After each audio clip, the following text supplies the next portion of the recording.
मेरी प्यारी भाई और बहनों, आप सभी को मेरी प्यार भरी जय श्री राधे, जय श्री कृष्णा। इस वीडियो में हम आज आपके लिए श्रीमद् भगवत गीता के अनमोल वचन, जो कि श्री कृष्ण द्वारा कुरुक्षेत्र में जब कौरव और पांडवों के बीच युद्ध हो रहा था, तब अर्जुन को संबोधित करते हुए कहा था।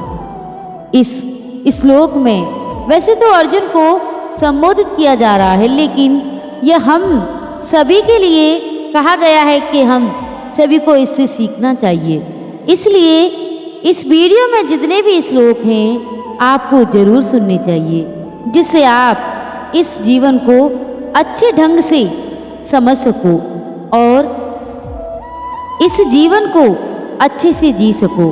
श्रीमद् भगवत गीता के अनमोल वचन। श्रीमद् भगवत गीता को ज़्यादातर केवल गीता के रूप में संदर्भित किया जाता है, जो कि एक हिंदू धर्म ग्रंथ है। भगवत गीता में भगवान कृष्ण के 701 श्लोक हैं। यह हिंदू धर्म में सबसे महत्वपूर्ण ग्रंथों में से एक है। यह कुरुक्षेत्र युद्ध के दौरान अर्जुन और भगवान श्री कृष्ण के बीच संवाद है, जिसे महाभारत भी कहा जाता है। गीता को ईश्वर के गीत के रूप में भी जाना जाता है, जहाँ वह हमारे साथ आध्यात्मिक और जीवन ज्ञान और उनके दर्शन शेयर करते हैं। भगवत गीता की कहानी शुरू होती है कि अर्जुन लड़ने के लिए तैयार है, लेकिन वह हिचकिचाता था कि अगर वह उनके दोस्तों और रिश्तेदारों से लड़ता है और मारता है तो ये घोर पाप होगा और इस लड़ाई से कुछ भी हासिल नहीं होगा, भले ही उसे अपना राज्य वापस ना मिले। किंतु यहाँ पर भगवान कृष्ण उन्हें कर्म, ज्ञान और भक्ति योग के साथ साथ देवत्व की प्रकृति, मानव जाति की अंतिम नियति और नश्वर जीवन का उद्देश्य समझाते हैं। दोस्तों, आज हम आपके लिए भगवान कृष्ण के मुख से निकले हुए वो मुख्य महत्वपूर्ण वचन लेकर आए हैं, जिनको सुनने मात्र से आपका जीवन जीने का ढंग बदल जाएगा। आप अपने जीवन को अच्छे से जी सकेंगे, अपने जीवन जीने का मतलब सीख सकेंगे। तो दोस्तों, आप सभी से एक निवेदन है कि जो भी भाई बंधु हमारे चैनल पर नए आए हैं वो हमारे चैनल को सब्सक्राइब कर लें, क्योंकि हमारे चैनल का मकसद है जनहित एवं जन कल्याण।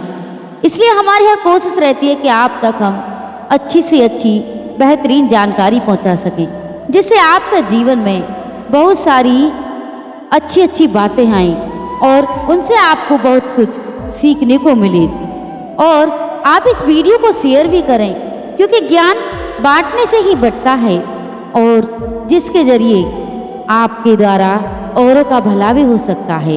इसलिए वीडियो को शेयर करना ना भूलें और कमेंट में जय श्री राधे, जय श्री कृष्णा ना लिखना भूलें। तो वीडियो को शुरू करती ही श्री कृष्ण कहती हैं कि हे अर्जुन, तुम्हें उस असमय में मोह माया किस हेतु प्राप्त हुआ, क्योंकि यह न तो श्रेष्ठ पुरुषों द्वारा आचरित है और न स्वर्ग को देने वाला है और ना ही कृतकों को करने वाला ही है। इसलिए हे अर्जुन, नपुंसकता को मत प्राप्त हो, हृदय की तुच्छ दुर्बलता को त्याग कर युद्ध के लिए खड़े हो जाओ। श्री कृष्ण कहते हैं कि अर्जुन, तू न शोक करने योग्य मनुष्य के लिए शोक करता है और पंडितों से वचनों को कहता है, परंतु जिनके प्राण चले गए उनके लिए और जिनके प्राण नहीं है उनके लिए भी पंडित जन शोक नहीं करते हैं। गीता में कहा गया है कि कोई भी अपने कर्म से भाग नहीं सकता, कर्म का फल तो उसे भुगतना ही पड़ता है। अगर आप बुरे कर्म करोगे तो आपको उसका फल बुरा ही भोगना पड़ेगा, और अगर आप अच्छे कर्म करोगे तो उसके बदले आपको अच्छे फल की प्राप्ति होगी। इसलिए सदैव दूसरों के साथ भला करें, जिससे आपको अच्छे फल की प्राप्ति हो सके। जब इंसान की जरूरत बदल जाती है, तब इंसान की बात करने का तरीका बदल जाता है। जो मन को नियंत्रित नहीं करती, उनके लिए वह शत्रु के समान कार्य करता है। बिना फल की कामना ही सच्चा कर्म है। ईश्वर चरण में हो समर्पण केवल वही धर्म है। जब इंसान अपने काम में आनंद खोज लेते हैं तब वे पूर्णता प्राप्त करते हैं। माफ करना और शांत रहना सीखिए। ऐसी ताकत बन जाओगे कि पहाड़ भी रास्ता देंगे। इतिहास कहता है कि कल सुख था, विज्ञान कहता है कि कल सुख होगा, लेकिन धर्म कहता है अगर मन सच्चा हो और दिल अच्छा हो तो हर रोज सुख ही सुख होगा। समय जब न्याय करता है तब गवाहों की आवश्यकता नहीं पड़ती। समय अपनी गवाही खुद देता है। जो आपका है वो आपको मिलकर ही रहेगा, चाहे उसे छीनने के लिए सारी कायनात ही एक क्यों ना हो जाए। प्रार्थना और ध्यान इंसान के लिए बहुत जरूरी है।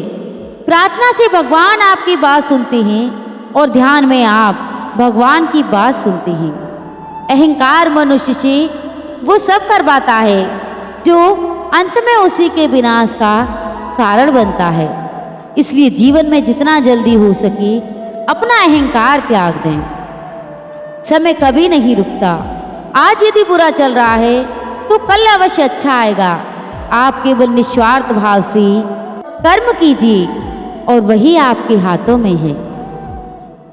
जैसे जल में तैरती नाव को तूफान उसे अपने लक्ष्य से दूर ले जाता है, ठीक उसी प्रकार इंद्रिय सुख मनुष्य को गलत रास्ते की ओर ले जाता है। इसलिए अपने मन को नियंत्रण रखना सीखें। आत्मा पुराने शरीर को वैसे ही छोड़ देती है जैसे मनुष्य पुराने कपड़ों को उतार कर नए कपड़े धारण करता है। आपका विश्वास एक पर्वत को भी खिसका सकता है, लेकिन आपके मन का संदेह दूसरा पर्वत खड़ा कर सकता है।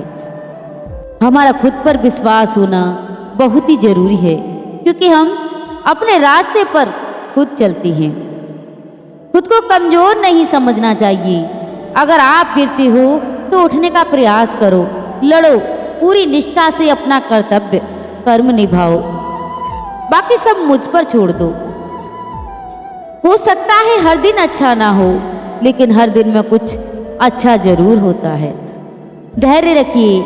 कभी कभी आपको जीवन में सबसे अच्छा पाने के लिए सबसे बुरे दौर से गुजरना पड़ता है।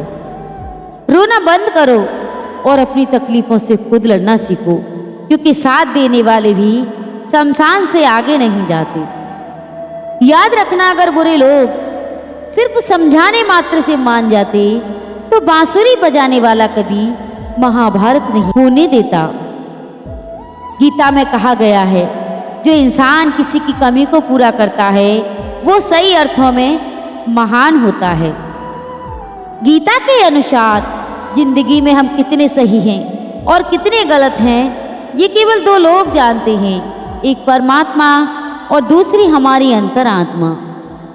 जब तक शरीर है तब तक कमजोरियां तो रहेंगी ही, इसलिए कमजोरियों की चिंता छोड़ो और जो सही कर्म है उस पर अपना ध्यान लगाओ। किसी का अच्छा न कर सको तो किसी का बुरा भी मत करना। याद रखना, दुनिया कमजोर है लेकिन दुनिया बनाने वाला नहीं। वो आपको ऐसा सबक सिखाएगा जिससे आप जिंदगी भर नहीं भूल पाओगे। सच्चा धर्म यह है कि जिन बातों को इंसान अपने लिए अच्छा नहीं समझता उन्हें दूसरों के लिए भी प्रयोग ना करें। मन अशांत है और उसे नियंत्रित करना कठिन है, लेकिन अभ्यास से इसे बस में किया जा सकता है। मन की शांति से बढ़कर इस संसार में कोई भी संपत्ति नहीं है। इसलिए जो है जितना है उसी में संतुष्ट रहिए। सत्य कभी दावा नहीं करता कि मैं सत्य हूँ, लेकिन झूठ हमेशा दावा करता है कि सिर्फ मैं ही सत्य हूँ। सही कर्म वह नहीं जिसके परिणाम हमेशा सही हो, अपितु सही कर्म वह है जिसका उद्देश्य कभी गलत ना हो। जन्म लेने वाले के लिए मृत्यु उतनी ही निश्चित है जितना कि मृत होने वाले के लिए जन्म लेना। इसलिए जो अपर्याय है उस पर शोक मत करो। पूर्णता के साथ किसी और के जीवन की नकल करके जीने की तुलना में अपने आप को पहचान कर अपूर्ण रूप से जीना बेहतर है। जब भविष्य धुंधला पड़ने लग जाता है तब आपको अपने वर्तमान में ध्यान केंद्रित करने की आवश्यकता है। कोशिश कर हल निकलेगा, आज नहीं तो कल निकलेगा। अर्जुन के तीर साथ साथ मरुस्थल से भी जल निकलेगा। जीवन की सबसे बड़ी गलती वही होती है जिस गलती से हम कुछ सीख नहीं पाते। जब हमारा माइंड यानी कि मन कमजोर होता है और परिस्थितियां समस्या बन जाती हैं, और जब मन स्थिर होता है तब परिस्थितियां चुनौती बन जाती हैं। जब हमारा मन मजबूत होता है तो परिस्थितियां अवसर बन जाती हैं। तेरे गिरने में तेरी हार नहीं, तू आदमी है कोई अवतार नहीं। गिर उठ चल फिर भाग, क्योंकि जीवन संक्षिप्त है कोई सार नहीं। जो लोग बुद्धि को छोड़कर भावनाओं में बह जाते हैं और उन्हें हर कोई मूर्ख बना सकता है। वक्त से पहले मिली चीजें अपना मूल्य खो देती हैं और वक्त के बाद मिली चीजें अपना महत्व। मनुष्य को अपने कर्मों के संभावित परिणामों से प्राप्त होने वाली विजय या पराजय, लाभ या हानि, प्रसन्नता या दुख इत्यादि के बारे में सोचकर चिंता से ग्रस्त नहीं होना चाहिए। मानव कल्याण ही भगवत गीता का प्रमुख उद्देश्य है। इसलिए मनुष्य को अपने कर्तव्य का पालन करते समय मानव कल्याण को प्राथमिकता देना चाहिए। मनुष्य अपने विश्वास से निर्मित होता है। जैसा वो विश्वास करता है वो वैसा ही बन जाता है। कृष्ण कहते हैं कि हे अर्जुन, जो व्यक्ति अपने समान सर्वत्र सम देखता है, चाहे दुख हो या सुख हो, वह सब वही परम योगी माना जाता है।